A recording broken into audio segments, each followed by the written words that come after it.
And teachers' unions are critical of the president's visit to that Catholic school, saying it shows hostility toward public schools.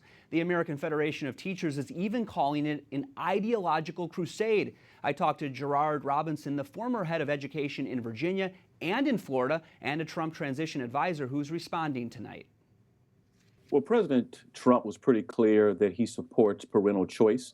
And there are thousands of parents in the state of Florida who believe that using their money and public tax dollars to support a school that works for their children is important. But let's remember, this is the same union who not too long ago was suing to stop the federal tax credit program in Florida, which is helping over 70,000 students. So for them, the fact that they would use crusade, I think, is inappropriate when you're talking about a religious school. But more importantly, let's be tolerant about the rights of parents to choose where they want to send their children. There's 129,000 schools in the whole country. So I'm just wondering, why do you think that the president picked this Catholic school to visit first? Well, Catholic schools are the largest amongst all private schools in the United States. They've got over a century of work educating students not only in rural areas, but also in urban areas. And so it makes sense to go to a school where there seems to be actually a good track record. But more importantly, he's committing to a promise he made earlier to support all kids in different settings. We both know the majority of our children will be in public schools, and we have to make sure they work. But we also have to make sure that we support options outside of the public schools. And by going to a Catholic school, he made good on the promise. In this particular school the president visited is predominantly African American. What do vouchers and other school choice options mean for minorities?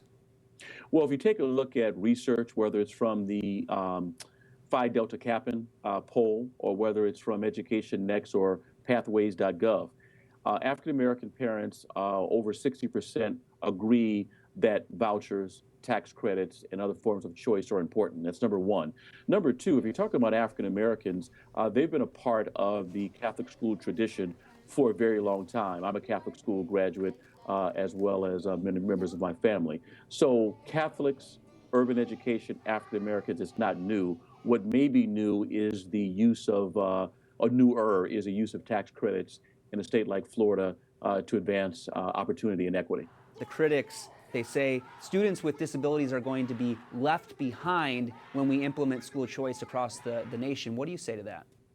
Well, two things. Number one, on the public school side in Florida, there are actually charter schools in that state set up primarily to deal with students who have special needs. Number two, there are private schools in Florida set up to deal specifically with students with special needs. Some of those are nonprofit and some of those are for-profit. But one big misconception about public education is that public schools educate all special needs students. That's absolutely incorrect. But it's just another politically motivated misconception to make people believe that anything that's public going to private will lead to mayhem. And that's just not true.